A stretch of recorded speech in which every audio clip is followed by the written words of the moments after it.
အားလုံးပဲမင်္ဂလာပါရှင်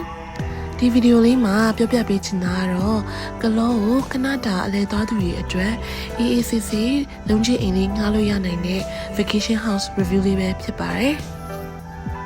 ဒီ vacation house လေးရဲ့နာမည်ကတော့ Kalaw by Loft လို့ခေါ်ပါတယ်ကလောအင်းမြမှာရှိတဲ့ Biowood Villa လို့ခေါ်တဲ့အရာဝင်းထဲမှာရှိပါတယ်ထင်းရှုပင်လေးနောက်ခံထားတဲ့ Kalaw by Loft လေးက location ကောင်းတယ်လို့ရှုမြော်ခင်းနေလာပါပြီးတော့အရာဝင်းထဲမှာရှိတဲ့အတွက် security ဘိုင်းမှာလည်းကောင်းမွန်ပါတယ်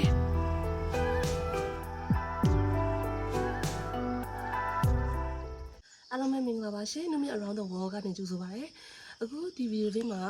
ပြောပြချင်တာကတော့ Kalaw by Loft လို့ခေါ်တဲ့ vacation house လေးပဲဖြစ်ပါတယ်ဒီ vacation house လေးက Kalaw အင်းမြမှာရှိတဲ့ Biowood Villa လို့ခေါ်တဲ့အရာဝင်းထဲမှာရှိပါတယ်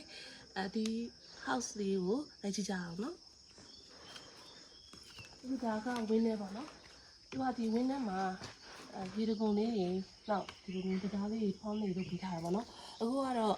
အတန်နေဝင်မှာစလို့ပေါ့နော်ဗီဒီယိုရဲ့နေအတွက်ဒီရေတကုံလေးကိုခဏပိတ်ထားတာပါဒါလေးကတော့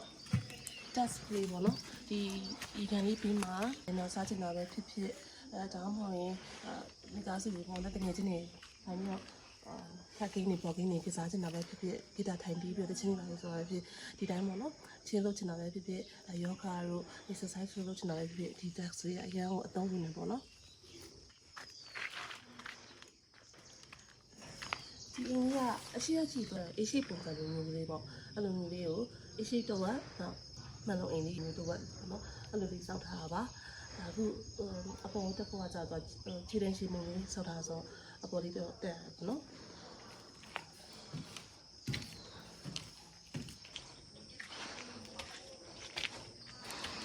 ဒီကိလို့အောက်တော့တိုင်းနေနေပါရင်ကြိုက်တယ်ဆိုရင်လည်းဒီစပွဲဒီအပြင်မှာဒီဘက်ခုနေလေးမှာလည်းထိုင်ပြီးတော့စားတော့ရပါတယ်အိမ်ထဲဝင်ကြည့်ကြမယ်နော်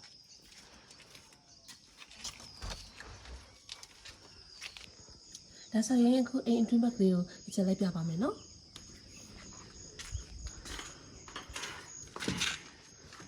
အိမ်ကြီးအရင်ကြည့်ဖို့ကောင်းတယ်တကယ်ကိုတင်းရှူတာရနေပေါ့နော်ဒီနေရန်ဒီနှစ်ချက်တွေအကုန်လုံးကိုကအလားစင်ထားတယ်ပေါ့နော်ပြီးတော့ furniture တွေအစားသေးချာဂရုစိုက်ထားတာကိုသတိထားမိရဲ့ဒါကကြတော့ဒီ living area ပေါ့နော်ဒီမှာငွေလေးစုပြီးတော့စကားပြောမယ်မိသားစုတွေပေါ့စုပြီးတော့ဘင်းတွေပါလေဆောင်းမယ်တခြင်းတွေပါလေဆိုရင်လည်းဒီကတော့အစီအစဉ်နေရာလေးပေါ့နော်ဒီမှာဆိုရင်ဒီမျိုးခေါင်းလေးရအစားကလေးလေးကျင်းလေးတွေထင်းရှူးလေးဒါလေးတွေလည်းအတိအကျတော့အဓိကလုပ်ထားတာပေါ့နော်ပြီးတော့ဒီမှာကျတော့ဒီခေါင်းလေးအရင်ကြိုက်တယ်တော့ဘာလဲဆိုတော့ဒီမှာ dining area လို့လုပ်လိုက်ရတယ်တော့တောင်းပေါ်ရောဝိုင်းလေးကော်ဖီလေးမနေ့မိုးလေးနဲ့ခါမှာကော်ဖီတောက်ပြီးတော့စားခိုင်းတာပဲဖြစ်ဆိုင်ရပဲဖြစ်ပေါ့နော်။တော့အေးစေးချီလို့ရတဲ့နေရာလေးပေါ့နော်။တောင်းပေါ်လည်းတော့ဒီမှာထိုင်ပြီးတော့တရားကဒီမှာထိုင်ပြီးရေးစေးဒီအိမ်ရဲ့ view ပေါ့နော်။ဒီအိမ်လုံးရဲ့ view ကိုဒီနားနေပြီးတော့ထိုင်ပြီးတော့ကြောက်စားလို့ရအောင်နော်။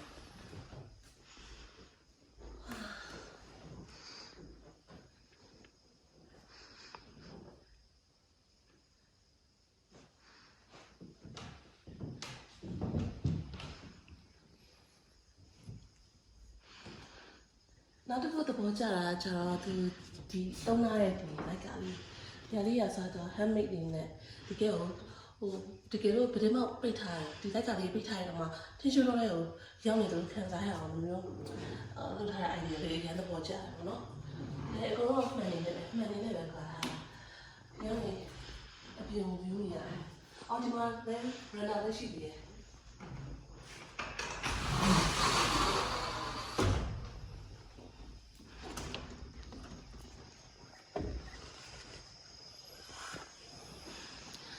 ဒီကိုခနဲ့ထွက်လိုက်တာနဲ့ဒီလိုမျိုးတောတောင်တွေရှူခင်းနေတော့တီရှူတော့တွေအကုန်လုံးမြင်ရအရန်သဘောကျဖို့ကောင်းတယ်ပေါ့နော်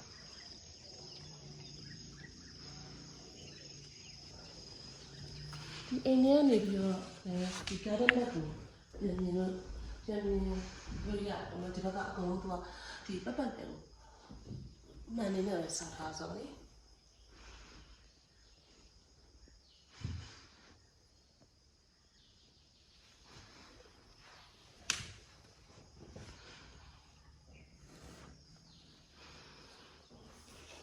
ဒါပြီးရင်အခန်းလေးလိုက်ပြမယ်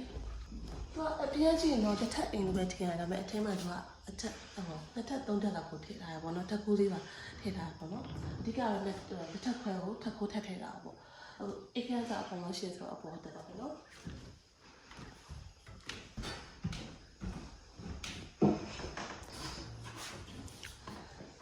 ဒါလေးကတော့2ယောက်အိမ်ပေါ့နော်တကယ်လို့ကိုဒီသားစုမှာ2ယောက်မကမနဲ့5ယောက်လောက်ပါလို့ရှိရင်ဒီလိုပြီးမှလည်း extra bed ထုတ်ပြီးတော့အိမ်လို့ရတယ်အပေါ်မှာလည်းအိမ်လို့ရတယ်ပေါ့နော်ငါလေးအရင်ထိုက်တာအဲ့ဒီတော့ဝင်လို့ကိုဘယ်နေရာမှာမှပဲအဲ့လိုမျိုး view ရမှာမဟုတ်ဘူးနော်ကိုအရာနိုးတာနဲ့တခါရဲတိုးတောင်မျိုးတခါရဲတန်းမျိုးမြင်ရတဲ့ view ဆိုအရင်သဘောကျတယ်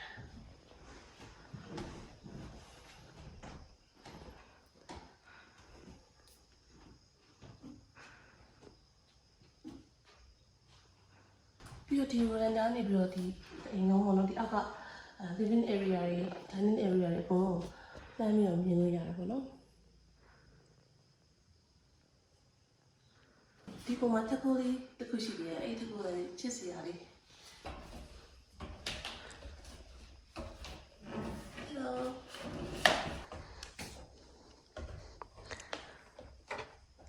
ဒီတက်ကိုမှလည်း1ယောက်2ယောက်တော့ထပ်ပြီးတော့အေးလို့ရတယ်ပေါ့နော်